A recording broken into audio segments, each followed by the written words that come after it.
Michael Jordan sees a father and son arguing on a court, then walks away without saying a word. Before we get into the story, comment below where in the world you are watching from today, and if you like this story, don't forget to subscribe. Michael Jordan hadn't planned on stopping. He was in town for something minor. A quiet business meeting, a handshake with someone's cousin who wanted a signature deal. He told his driver he'd take it from here, waved off the entourage. Sometimes he liked driving alone. The streets of Chicago still meant something to him. Some corners more than others. The sun was setting. Late afternoon had that golden haze that made everything look older, like the past was trying to push through the present. That's when he saw it. A court. Cracked, faded. Chain nets rusted stiff. A place most people wouldn't look twice at. He pulled over, turned off the engine, and leaned back in his seat. There were two figures on the court. A teenage boy, maybe 14 or 15, and a man who had to be his father. They were mid-argument. MJ couldn't hear them, but he could read the body language. The dad's arms moved sharply, like he was drilling a point home. The kid kept backing away, hands on his hips, frustrated. Then he fired something back, and the dad turned his back. MJ stayed watching. The kid threw the ball hard against the cracked pavement. It bounced crooked and rolled toward the fence. He didn't chase it. He just sat on the edge of the court, legs crossed, head down. The father didn't say anything else. He sat down on the bench, shoulders slumped. Not mad anymore. Just tired. Michael's fingers tapped against the steering wheel. He blinked slowly. Something about it pulled at him. Not because it was unusual, it wasn't. But because he'd lived it. He remembered his father. The court behind their house. How he used to push him. Not just to play, but to be better. Stronger. Smarter. They didn't always agree. Some days they yelled. Some days they went to bed mad.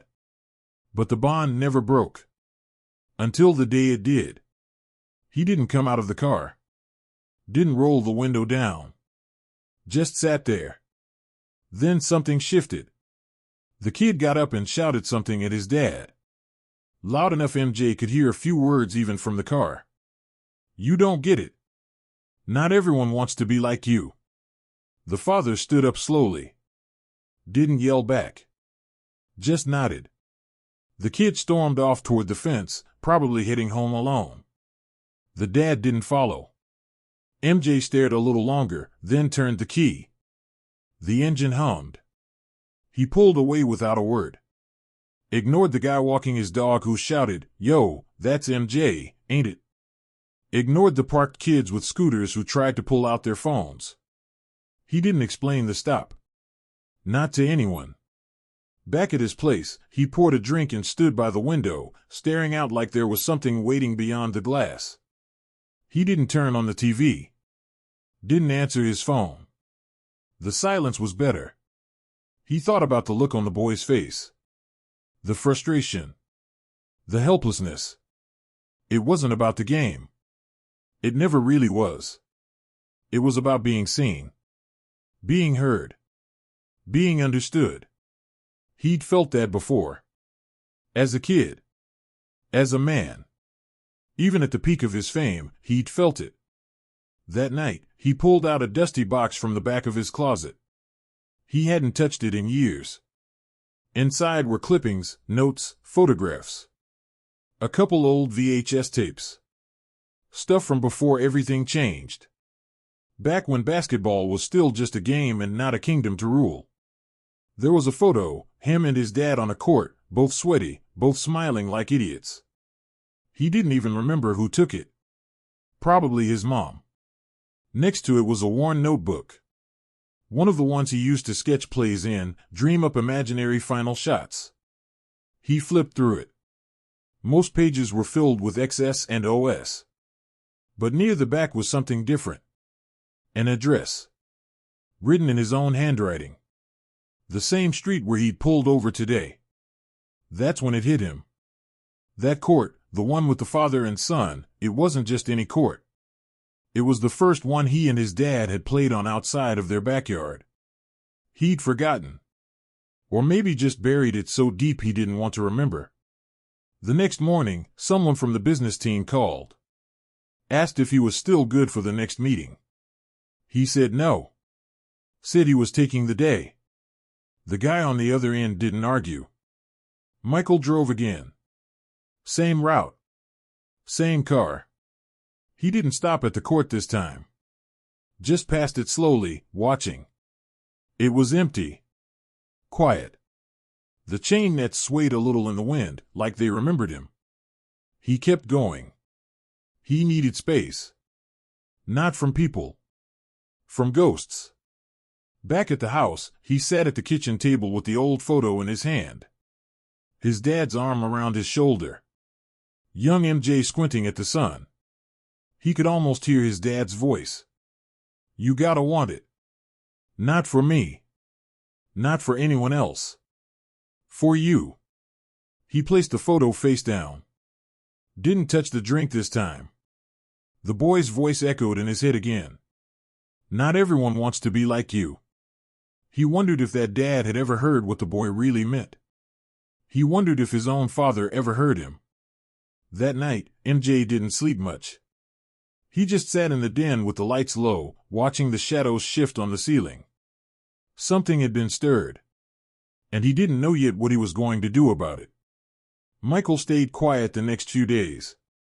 He showed up to what he needed to, business lunches, phone calls, meetings about endorsements, but he wasn't really there. His answers were short. His smile was automatic. People noticed, but nobody asked. He wasn't the kind of man you questioned when he pulled back. That night, he pulled out one of the old tapes. A VHS labeled in his father's handwriting, Mike, 13 years old. First outside run. He popped it into the old player he still had in the basement. The footage was grainy. The camera shook slightly. A younger version of him, skinny and quick, bounced the ball on a court, that court. He wore shorts too big, socks pulled high, and a grin that didn't care who was watching. In the background, his father's voice called out. Hands up. Get low. Use your left. MJ on screen missed a layup. Groaned. His father laughed. What did I say? Don't run from the left. The boy didn't argue. He grabbed the rebound, went back up, scored. Michael paused the tape. That memory had been buried deep. Not because it was painful, but because it was perfect. And perfect moments were dangerous. They make everything after feel like noise. He went upstairs. Stood in front of a shelf where trophies lined the wood, untouched for years. He ran his fingers along the surface. He thought about what none of them gave him back. Then he sat down and wrote a name. He didn't know why, but he felt compelled to find out who that boy was. The one arguing with his father. He remembered the dad's face well, middle-aged, stocky, buzz-cut. Something about him stuck. Michael called in a quiet favor. He had someone discreet look into youth leagues in that neighborhood. Just enough to find out who practiced on that court. 2 days later, a name popped up, Darnell Price. 15. Plays for the Southside Wolves. Not a top scorer, but decent potential. Dad's name, Raymond Price. Former high school standout. Never made it past college ball. Works at a body shop now. Michael didn't do anything with the info that day. He just kept it. Meanwhile, Darnell was having one of the worst weeks of his life. Since that argument, he hadn't spoken much to his dad.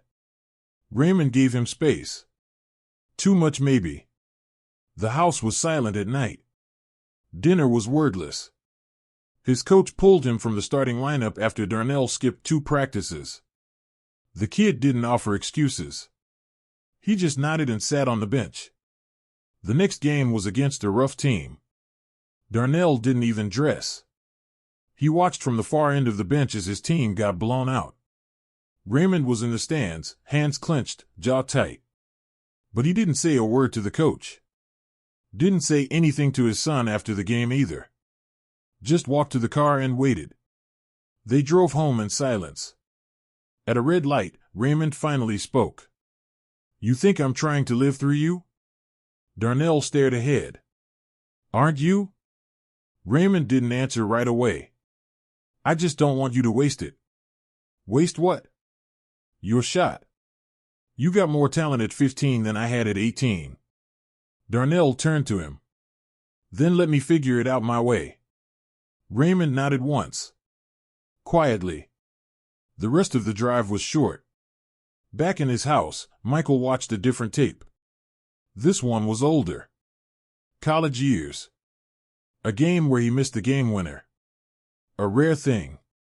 He remembered how his dad had sat him down afterward and said, "You're not made of highlights. You're made of bounce-backs." He stared at the screen. His younger self walked off the court, towel over his head, frustration dripping from every step. That loss had stung. But now it didn't even register. Then something clicked. He grabbed his phone and called a contact in Chicago Parks and Rec. He asked for permission to reserve the old court, no press, no audience, no announcement. Just a private hour. No one would know. They agreed. For MJ, they always did. That weekend, Darnell showed up at the court. Not because someone told him to, but because he couldn't stop thinking about it. It felt like something was waiting there. The air was cooler than usual. Late afternoon again. Shadows stretched long. And there was Michael Jordan. Alone. Shooting free throws. Darnell froze. MJ looked over. Said nothing. He motioned with his head, a small nod. An invitation. Darnell stepped onto the court. For a while, they just shot around. No small talk. Just the sound of rubber on pavement and the occasional bounce off the rim. Eventually, Darnell asked, "Why are you here?" MJ didn't answer right away. He glanced at the backboard. "First court I ever played on outside my house. My dad brought me here." Darnell looked at him. "He was tough," MJ said. "Too tough sometimes. I didn't get it back then." Darnell took a shot. It bounced out. MJ caught the rebound, passed it back. "You will." Darnell lowered his arms. "I don't want to be him." "Then don't," MJ said. "But don't run from him either. He's trying." There was silence. MJ walked to the edge of the court. Picked up something from the bench. He handed it to Darnell. A folded piece of paper. "I don't talk about my father much. But I think you should read this." Darnell unfolded it. It was a photocopy of the letter MJ's dad had written years ago. The one meant for when it hurts most. Darnell scanned it, then looked up. MJ was already walking away. "Wait," Darnell called out. "You're just leaving?" MJ didn't turn around. "You don't always need to say everything. Sometimes you just show up." Then he was gone. Back home, Raymond sat on the porch, surprised to see his son come back with a basketball in hand. Darnell sat next to him. "I think I want to go early to practice tomorrow," he said. Raymond nodded. Neither of them asked about the paper in Darnell's pocket. But they both knew something had changed. The gym lights buzzed overhead as Darnell stepped inside early the next morning. No teammates, no coaches, just silence and polished wood. He dropped his bag near the bench, laced up his shoes, and walked out to the free throw line. No warm-up. No stretching. He just stood there a moment, remembering the weight of the photocopied letter MJ had handed him the day before. It was still folded in the pocket of his hoodie. He didn't know why Jordan had given it to him. Didn't know what MJ had seen in him, or in the way he argued with his dad. But that short moment on the court had done something. Changed something. He took the first shot. Swish. He chased rebounds. He ran drills alone. He stayed an extra hour after the assistant coach showed up, just nodding in acknowledgement without explaining anything. By the time the rest of the team arrived, Darnell was soaked with sweat and already deep into his second round of suicides. Coach Mason noticed. "You running from something?" Darnell shook his head, grabbing water. "Running for something." Coach smirked, impressed, but didn't push. The rest of the day, Darnell practiced harder than anyone else. Quiet. Focused. Something about him had shifted, and his teammates noticed. He didn't complain. Didn't talk back. He just worked. Meanwhile, across town, Raymond Price sat on a milk crate inside his body shop, wiping grease off his hands and staring blankly at the wall. The conversation with his son from the other night still looped in his mind. He thought about the years he'd pushed Darnell, signing him up for clinics, waking him up for 6 a.m. dribbles, shouting encouragement from the bleachers even when Darnell hated it. He meant well. But he was starting to realize meaning well wasn't always enough. He didn't know anything about the encounter with Jordan. His son hadn't said a word about it. But he could feel something had happened. After work, Raymond drove by the old court, out of habit. No one was there. He got out of the truck and walked around it slowly. He hadn't stepped onto it in years. Not since Darnell was 8, maybe 9. He stood under the rim and looked up. The net was tangled. The backboard cracked at the edges. Still, it held weight. In his head, he could hear his own dad's voice. "You get one shot at doing right by your kid. Don't waste it yelling." Raymond sighed. He reached for the phone in his pocket, stared at the screen, but didn't dial. Not yet. Back at the gym, Coach Mason called practice to an end. The team huddled, gave a quick chant, then started packing up. Darnell stayed behind. Mason approached. "You good, kid?" "Yeah," Darnell said, tying up a ball bag. "Can I ask something?" "Shoot." "You ever hate basketball?" Coach laughed. "All the time." Darnell looked surprised. "It's a love-hate thing," Mason explained. "You give your heart to it, it breaks you. Then you come back. And if you're lucky, it gives something back too." Darnell nodded slowly. "My dad, I think he wanted it more than I did. Maybe still does." "He's not the only one," Mason said. "You think MJ never fought with his old man? You think Kobe never had days where he couldn't stand his dad?" "I met MJ," Darnell said quietly. Mason paused, studying him. "What?" Darnell didn't repeat himself. Mason didn't press. He just patted Darnell on the shoulder and walked off. Later that night, Darnell sat on the back steps of the house, hoodie up, holding the paper MJ had given him. He'd read it twice already. But this time, he read it slower. The words stung in places. "Mike, when the crowd disappears and the lights go out, I hope you still know who you are. Not the player. The man. Because trophies gather dust, but character sticks to your name forever." He folded the paper again and tucked it back inside the hoodie pocket. He didn't hear his father approach. "You hungry?" Raymond asked. Darnell shrugged. "Ate earlier." Raymond sat down beside him. He didn't bring up the silence between them. He didn't ask about practice. He just handed Darnell a wrapped sandwich. "I stopped by the court today," Raymond said after a few beats. Darnell looked over. Same old cracks. Same old basket. He smiled faintly. "I used to think if I could just fix everything around you, you'd have it easier than I did." Darnell didn't answer right away. "Then, I didn't want easier. I just wanted you to hear me." Raymond looked away for a moment, biting the inside of his cheek. "I was scared," he said. "Still am. Scared I'm gonna push too hard. Or not enough. Scared I'm screwing up something I'll never get back." Darnell nodded.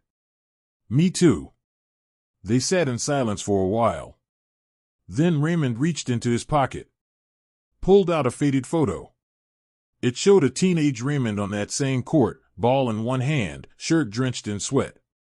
My dad gave me this after my last high school game. Said I'd understand it better when I had my own kid. He handed it to Darnell. I didn't. Until now. Darnell took it. Steadied the photo. Same posture. Same scowl. Like he was staring into a mirror of someone he hadn't met until today. Thanks, Darnell said. Raymond stood. Get some sleep. You got a game Friday. As he walked inside, Darnell said, You gonna come watch? Raymond turned back, the faintest smile on his face. Wouldn't miss it. That night, Michael sat alone in his backyard, stars overhead. No press. No noise. Just him and the wind. He opened the notebook again. Skimmed through more pages. Stopped at a sketch of an old court. Labeled, The Beginning. Then he pulled out a clean sheet and wrote something new. A name, Darnell Price. And below it, Still got time. He closed the notebook. Sometimes, showing up was enough. But he knew it wasn't the end. Not yet. Friday night hit different. The gym was already half full when Darnell walked in with the team. Fans from the neighborhood, younger kids from the local rec league, a few grandparents and moms holding signs. Southside Wolves versus Oakwood, biggest game of the season so far. Oakwood was undefeated. Nobody expected Southside to win, and maybe that was the best thing about it. Darnell didn't talk much during warm-ups.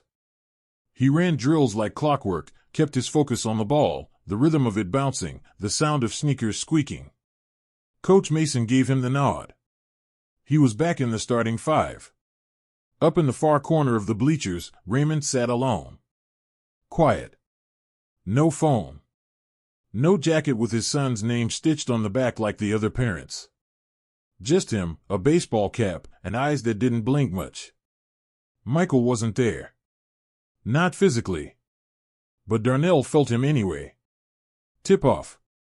The Wolves lost it. Oakwood struck quick, 3 passes, easy layup. Coach Mason didn't flinch. He clapped once and shouted, Settle in. Southside pushed back. Darnell ran the offense cleaner than he ever had. He wasn't flashy. Wasn't trying to be. But the ball moved smoother when it left his hands. He drove once, twice, passed instead of forcing the shot. His teammates fed off it. They weren't winning, not yet, but they were in it. Second quarter. Tie game. Oakwood's best player, number 4, started trash-talking. Quick guard. Arrogant. Kept calling Darnell Baby Jordan. Loud enough for everyone to hear. You gonna cry to your dad on the way home? Darnell didn't answer. He just stole the ball on the next possession, sprinted coast to coast, and dished a behind-the-back pass to his center for the slam. The crowd erupted. Back in the stands, Raymond cracked a rare smile. Halftime came. Southside trailed by 6. Coach Mason gathered the team in the locker room. Told them one thing, it's not about being perfect. It's about being present. Darnell stared at the floor as he repeated it in his head. Present. Not chasing ghosts. Not proving a point. Just playing the game. They came out hungry in the third. Darnell caught fire. Not with shots, but with control. He orchestrated. Pointed. Moved pieces around like a conductor. A step-back jumper here. A no-look assist there. He even drew a charge. The bench went wild. Fourth quarter. Tie game again. Timeout. 2 minutes left. Southside had possession. Coach drew up the play. Everyone looked to Darnell. You good? Mason asked. Darnell nodded once. Let's go. Inbound pass. Darnell took it. Clock ticking. He drove left, faked, spun right. Defender bit. Step back 3. Clean release. The gym held its breath. Clank. Missed. Oakwood rebounded. Fast break. Layup. Oakwood by 2. Darnell slapped his hands once, angry, but not broken. Next play, he shouted. Next play. Final 30 seconds. Southside down 2. Darnell had the ball again. Oakwood pressed hard. He passed to the wing, cut through, got it back. 10 seconds.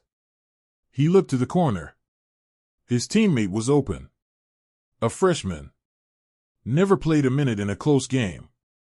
Terrified. Darnell passed it anyway. The kid caught, hesitated, shot. The ball hit glass. Then rim. Then dropped in. Buzzer. Southside by 1. The gym exploded. Players rushed the court. Fans screamed.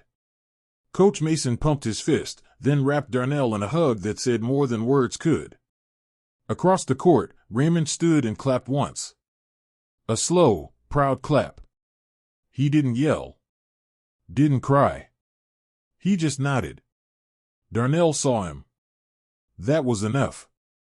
After the celebration, Darnell stayed behind while the others left. He sat on the bench alone, towel around his neck, heart still pounding. He heard footsteps. Coach Mason sat next to him. Hell of a game, he said. Darnell looked over. I missed a big shot. You made the right pass. Darnell nodded slowly. I don't want to be perfect. Just better. You are, Mason said. And you will be. They sat a moment longer before Darnell grabbed his bag. Outside the gym, the air was cool. Raymond leaned on the truck, waiting. He held out a bottle of water. You killed it tonight, he said. Darnell took the bottle. Team did. Raymond smirked. Yeah. But you made that pass. Darnell raised an eyebrow. You saw? I saw. They stood there a moment. Then Raymond asked, You still got that letter? Darnell patted his hoodie pocket. Yeah. Raymond looked down the street. He ever tell you why he gave it to you? Darnell shook his head. Neither did I, Raymond said, but I think I know. They got in the truck. Drove home in silence, but this time, it was the kind that didn't feel empty. Back in his own house, MJ stood over his desk. He had a photo in front of him, one of his dad in the stands during a college game. He remembered the moment. He hit the game winner, crowd had gone nuts, but all he looked for after the shot was that one face. His father had nodded. Just once. That nod meant more than any trophy. He pulled out a fresh envelope and wrote on the front, Darnell.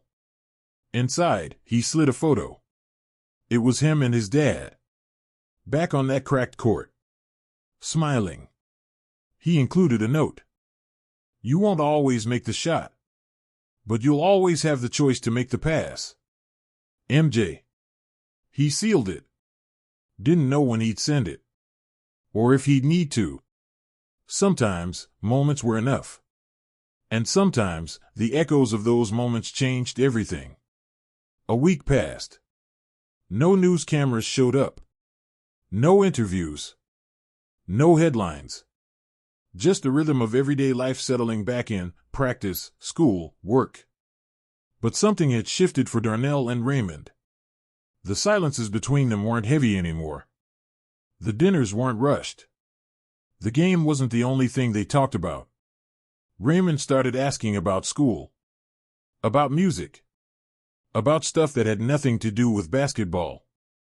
And when they did talk about the game, it was different. Less about stats. More about effort. About decisions. About the reasons behind them. One night, Raymond picked up an old pair of sneakers from the closet. Your size now, he said, handing them over. Darnell held them in both hands. They were worn, cracked around the edges, but still solid. You wore these in high school, right? State semis, Raymond nodded. Didn't win. But I played my best game. Coach said they were lucky. Darnell smiled. Guess we'll see if they still work. Friday rolled around again. Another game. This one at home. Less hype, smaller crowd, but Darnell wasn't playing for eyes anymore. He played hard. Got hit, got back up. Missed, chased the rebound. Passed when it mattered. Scored when he had to. Southside won by 8. Clean win. Team effort. Afterward, he walked out of the gym and found a small brown envelope taped to the fence near the exit. His name was written in clean, sharp handwriting. Inside was the photo. MJ and his father on that court. And the note. Darnell read it twice. You won't always make the shot, but you'll always have the choice to make the pass. MJ. He folded it carefully and slid it into his backpack. It wasn't flashy. It wasn't loud. But it felt like something permanent. A hand on the shoulder, years later. Raymond watched from a distance. He didn't ask about the envelope. But he noticed how his son carried himself a little different that night, straighter, quieter, but surer. The next morning, Darnell did something he hadn't done in years. He woke his dad up early. Told him to grab the ball and meet him at the court. The same court. Cracks still there. Rust still clinging to the chain nets. Nothing had changed. Except them. They played one-on-one. No scoreboard. Just shots. Jokes. Sweat. Raymond hit a turnaround that made Darnell laugh. Darnell blew past him a few times. Raymond pretended to pull a hamstring and sat down. They didn't need to say anything about the past. It was already on the court, in the way they moved, and the spaces between each dribble. It wasn't about fixing everything. It was about being here now. As they wrapped up, Darnell looked over. You think I could have played your old team? Raymond chuckled. Back then? You would have been scared of our warm-ups. Darnell grinned. Bet I could still take you. Raymond tossed him the ball. Keep dreaming. That evening, Michael Jordan sat on his back porch. Alone again, but in a different kind of quiet. The kind that didn't ache. He flipped through his notebook, notes, plays, scribbles. He stopped on the page with Darnell's name. Beneath it, he added 3 words. He found it. He closed the book. He'd never told the kid why he left that day. Why he didn't say a word during the argument. It wasn't because he didn't care. It was because he understood. Because he'd been the kid. And the father. And he knew sometimes you don't need to step in. You just need to be a mirror. MJ hadn't picked up a basketball in days. He wasn't chasing any shots. But tonight, he went down to his private court. He didn't shoot. Just walked the floor. Felt the wood beneath his feet. Remembered what it used to mean. Then he sat down and looked up at the rafters. No banners. No lights. Just silence. And for the first time in a long time, it felt full. Not with pressure. With peace. He pulled out his phone. Took a photo of the empty court. Captioned it. Sometimes the quiet is where the game really speaks. He didn't post it anywhere. He just saved it. Across town, Darnell sat in his room, the letter from MJ taped to his wall. Below it, the old photo of Raymond in high school.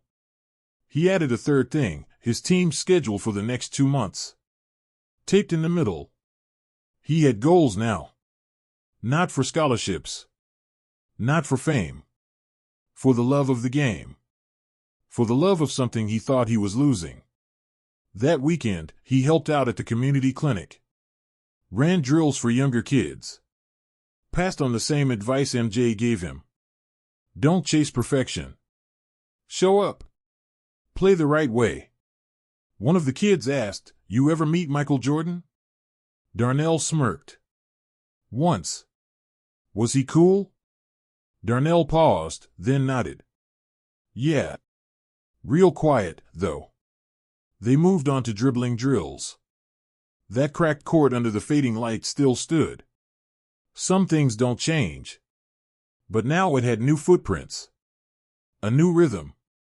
A memory passed from one generation to another, not in words, but in the silence that follows the bounce of the ball. Michael Jordan had walked away from it without saying a word. And in doing so, said everything that mattered.